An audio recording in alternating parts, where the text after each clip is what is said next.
नवरात्रि अनुष्ठान का छठा दिन, छठवीं संध्या। हम लोग चर्चा कर रहे हैं चित्रकूट महिमा की। चित्त शुद्धि के अष्टांग योग में आज पांचवा स्थल है रामवन। चित्रकूट तीर्थ की महिमा चित्त शुद्धि का अष्टांग योग है और इस अष्टांग योग का पांचवा चरण है रामवन। कामदगिरी के आसपास का क्षेत्र, कामदगिरी से स्फटिक शिला जाते हुए जो क्षेत्र पड़ता है उसे रामवन कहते हैं। इन दिनों तो वहाँ वन की उतनी सघनता नहीं है, लेकिन उस समय पहले रही थी।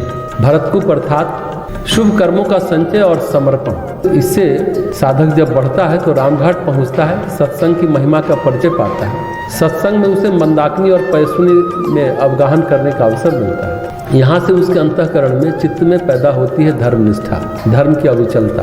धर्म शब्द तो सुना है, धर्म के बारे में लोक मान्यताएं भी हैं। धर्म का परिचय विविध प्रकार की रीति रिवाजों और कर्मकांडों से मिलता है और हम कई बार रीति रिवाजों और कर्मकांडों को ही धर्म समझ लेते हैं। लेकिन धर्म जीवन के नियम में अविचल आस्था है, जीवन के नियम में अडिग रहने की बात है। धर्म मंदिर में, मस्जिद में नहीं है, धर्म स्थिर मन में है। बटु विश्वास अचल निर्धर्मा, तीरथ राज समाज सुकर्मा। अविचल रहना धर्म विवेक वैराग्य में है और जब ये विवेक वैराग्य प्रगाढ़ होता है तब हमारे सामने अनुभूतियों के नए द्वार खुलते हैं। आध्यात्मिक अनुभूतियों का क्षेत्र है रामवन। जिसने विवेक वैराग्य को नहीं जाना वो धर्म के बाहरी स्वरूप में अटका रहता है, कर्मकांड में, कुछ पूजा पत्री में, कुछ चीज़ों में अटकता रहता है। कई बार तो मूढ़ मान्यताओं को धर्म मान लेता है, कई बार तो परंपराओं को धर्म मान लेता है। धर्म साधना है, धर्म धारणा है, धर्म निष्ठा है, धर्म में तप है, धर्म में योग है। धर्म का परम रहस्य ईश्वर अनुभूति है।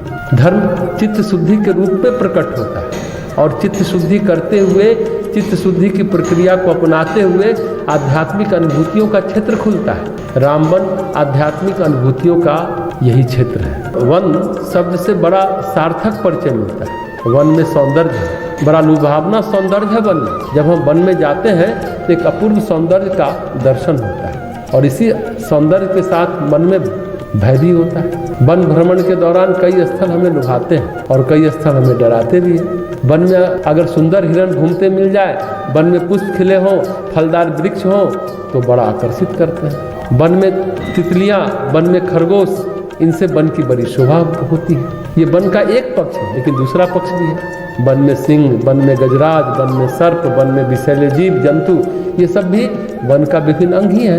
वन में अंधेरा, वन में उजाला, वन में सौंदर्य, वन में भय, वन में समग्रता में सब कुछ है। वन में इतनी शोभा है जिसे देखकर हम थम जाए, हमारे नेत्र चकित रह जाए, हम चकित हो जाए। और वन में इतना भय है कि हम सहम जाए। ये क्या है? ये वन की स्थिति ही चित्त की स्थिति है। जब हम आध्यात्मिक अनुभूतियों में बढ़ते हैं, जब हम अपने विवेक और वैराग्य में, अपने तप और योग में, अपनी धर्मनिष्ठा में, अपनी धर्म धारणा में, अपनी धर्म साधना में दिखते हैं तो ये रामवन हमारे सामने प्रकट होते जाते हैं। आध्यात्मिक अनुभूतियों को सभी ने अपने अपने ढंग से शब्द दिए हैं, लेकिन सबसे सुंदर वर्णन, काव्यात्मक वर्णन, काव्य का पूरा पूरा खंड जिन्होंने लिखा है वो महर्षि अरविंद है। सावित्री महाकाव्य में उन्होंने आध्यात्मिक अनुभूतियों पर बहुत कुछ लिखा है। कई सर्ग लिखे हैं, कई कांड लिखे हैं, कई अध्याय लिखे हैं और इसको उन्होंने नाम दिया है ट्रेवलर्स ऑफ द वर्ल्ड। उन्होंने नाम दिया भुवनों का यात्री।